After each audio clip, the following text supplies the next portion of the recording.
Hello and welcome back to the UBF podcast. I'm Abz. I'm by myself today. It's another episode of Bloody Good Football. We'll be chatting everything Socceroos beating New Zealand 1-0. Everything NPL ahead of this weekend. I might touch on some Australian Championship and the big charity match, the UBF charity match happening at the end of this month. And joining us today is also our live viewers. Live viewers on Insta. We're on Instagram Live. They're going to run through some questions as we go, and we're going to go from there. All right, we'll kick it off. 1-0 Australia against New Zealand. It was a pretty slow game. Obviously, they won 1-0 there. It took place in Canberra. It's a new Ashes series. They've revived it. We saw some debuts on the day as well. You got Nicholas Milanovic, who came on, made his debut there. Paul, Izzo, and Ballard, the goal scorer. I think they're calling him the Coasty Kante or whatever they're calling him there. He is an absolute thunder kid that's coming through the system. Tony Popovic obviously had some questions around the lineup at the start. I wouldn't say refused, but didn't play all of his youngsters that he's called up. Toure looked good. I think you had Segacic on the bench as well. Hayden Matthews started off on the bench too. But all in all, he got the result, and they do head over to Go Media Stadium later this weekend. I'm going to cross to some of the comments. Guys, talk to me.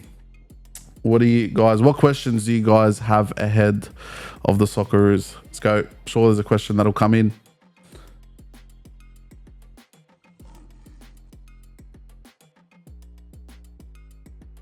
Corey, when are you announcing me? Unfortunately, I'm not Tony Popovic, so I will not be announcing you for the Socceroos just yet, my friend. The other questions there. Ahoy there. We don't need injuries. Chris is saying thank you. You're just as beautiful as me. Thoughts on Rockdale versus Spirit? You know what? Let's get into it while we're here. Rockdale won 2-1 in extra time over Spirit. We were fortunate enough to be there on the day, running the stories. And you know what? I think Rockdale deserved it in the end. I think Rockdale were the better team over the 120 minutes. When it comes down to clinical ability, Spirit missed Okubo. I think when it came to his departure, ultimately, they lacked in that area. They had no output. Obviously, their goal came from a penalty, got saved, and then the deflection there. I think when it came to Rockdale, Jurezewski finally got the monkey off his back and scored that goal. And let's be honest with ourselves, you never ever thought that Alek Jurezewski would be struggling to score goals. Now, in terms of the decisions on the day, I think the referee did let some decisions go. Some yellow cards could have been given, should have been given. Spirit, yeah, I agree. You know, they gave up in the end. There were no energy. Stocko said it perfectly there. And when it comes to how they performed on the day, I think, look, it's a season to be proud of, but you lost the one player, the one person that ultimately gave you life throughout the year.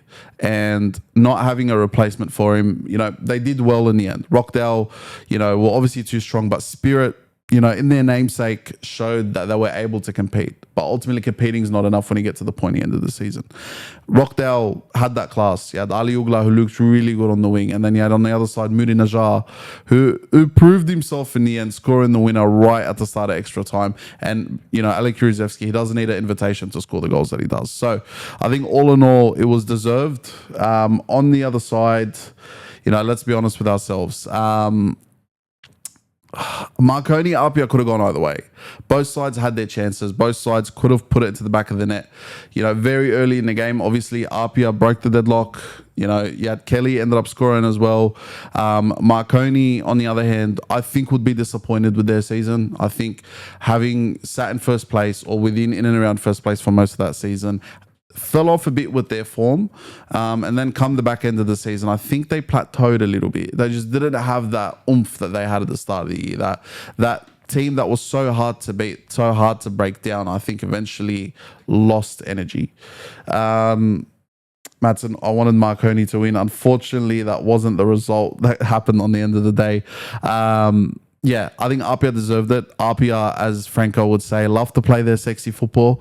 And it'll be interesting because Rockdale do play a very exciting brand of football. I think when it comes to Rockdale's style, I think when it comes to the way that they're able to transcend from the top of the field all the way through, hit you on the counter, but also be able to sit back and be defensively gritty when they need to be, I think it's very important. And we'll look ahead to this Sunday.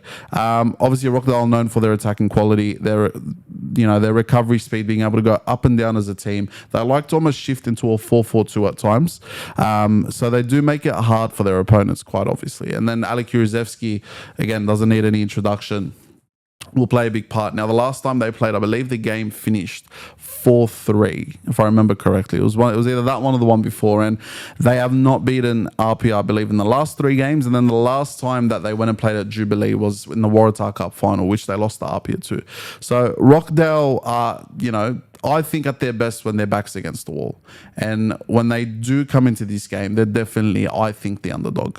But I still do believe that, Rockdale at their best is when they've got their backs against the wall. And if they ultimately show up with any sort of determination on Sunday, I think they'll definitely take it out. They're one of those teams for me, and this is my opinion and my opinion only, Rockdale on their day are the best team in the competition, without a doubt. But the question is, will they be on their day on the day? And I know I said on their day about 6 times there. My prediction, I think Rockdale take it out in a 1-0 win. I think it's going to be a gritty one. I think it's going to be, Rockdale could beat up. I agree, Stocko. And I think they will. I think they will at the end of the day. I think it's one of those games where if they get a goal early, I do think it's one of those where RPR will fight back. RPR will come back. RPR have that in them that they can turn it into a game of tennis. I think, though, if they leave it 0-0, the longer it's 0-0, the longer the game goes on, I do think Rockdale take that one out. Now, on to the UBF charity match. This is where I'm going to bring everyone in. Talk to us, guys. What do you want to know? What do you want to hear? Who do you want to kind of be teased about who's playing this charity match? I'm talking to the people here at the camera. Throw the questions at me. Let's go. There we go. I'll throw Thomas in here as well. Why, mate? Mate, we're coming in here, mate. Juventus jersey today. Dusan Vlahovic on the back. Can't complain. He's a great player, mate. He's 100%. He's one of the best players out there. Because the camera angle for about 6 minutes, you were talking to yourself. It's crazy. It's like there's no one else. Listen, we were talking to the camera. The other people on the other side to YouTube. So we had to get that part out. But I've got Thomas here on the live stream with me today. This one's a bit more of a different episode. Tom, let's talk charity match. Let's talk about 28th of September, guys. 4 p.m. kickoff. We've announced Alex Bross. We've announced Shannon Cole. We've announced Josh Mansour, Malachi Wateni Zelezniak as well. Kuzi, I believe we announced yesterday too. And then today we had Winston Neville. We had JCB and Nick Stav also announced. There's plenty more to be announced. As I said before earlier, we've locked in 2 coaches today. We're locked in 2.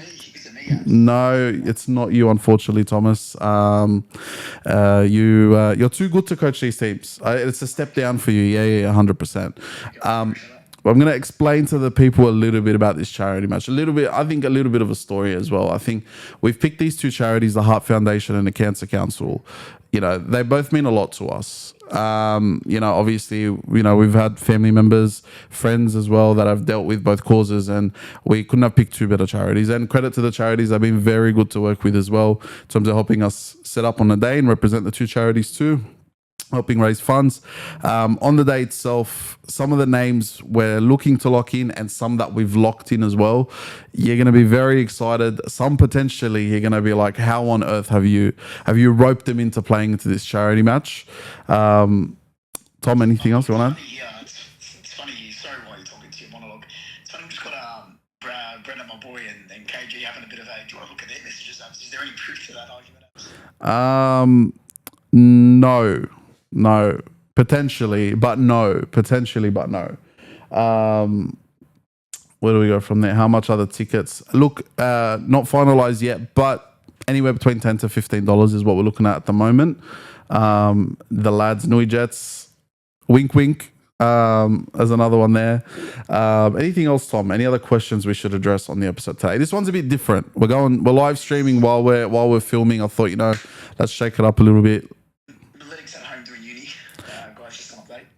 Uni does come first for anyone that is under the age of 18 and studied in school.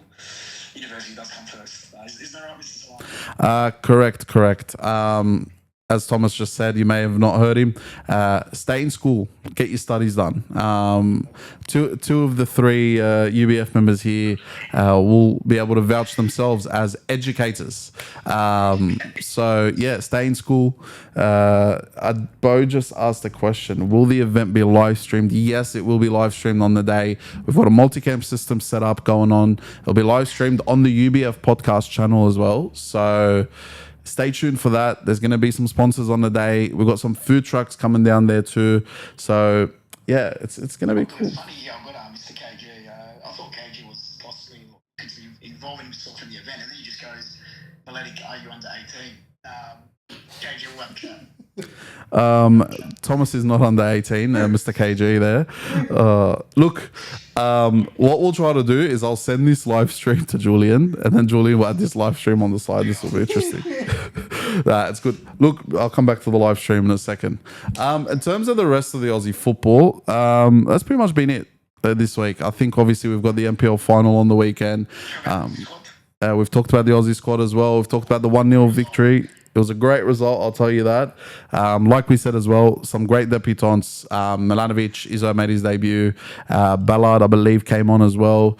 Is he in the charity matchups? Ballard, unfortunately not. No, Ballard is not in the charity match. He turned us down. He's busy on the day, Thomas. No, 100%. But I'm going to leave it there. This one's a bit more of a quick episode, a quick... trying to think of the right appropriate. Mikey just at A-League schedule. Mike, unfortunately, we're not in the higher powers of the A-League yet, Mike. But Abz, we're not going to address any of those potential drafts that we might have crossed our eyes on. But I'll tell you what, every single week, especially round 1 to round 3, that from history tells us it's going to be an exciting few fixtures. Regardless of what it may be. Yeah, as you said, as Thomas just said there, we are not part of the higher powers of the A-League. Some might think we are. We're not. So we haven't gotten that high yet, guys. We're still on the sidelines interviewing players. But what I'm hearing is that later this week, the A-League schedule will be released. You know what? I'm sure we'll do a video. We'll go over it on the socials. And from what I've understood, the little whispers going around, we may or may not be... 2 hours away from Sydney in round 1. So we'll leave it there. Anyway, guys, I've been Abz. This has been bloody good football. Bit of a shorter one, bit of a different one. We'll integrate it a bit better. Thomas says goodbye in his live stream. Ciao for now.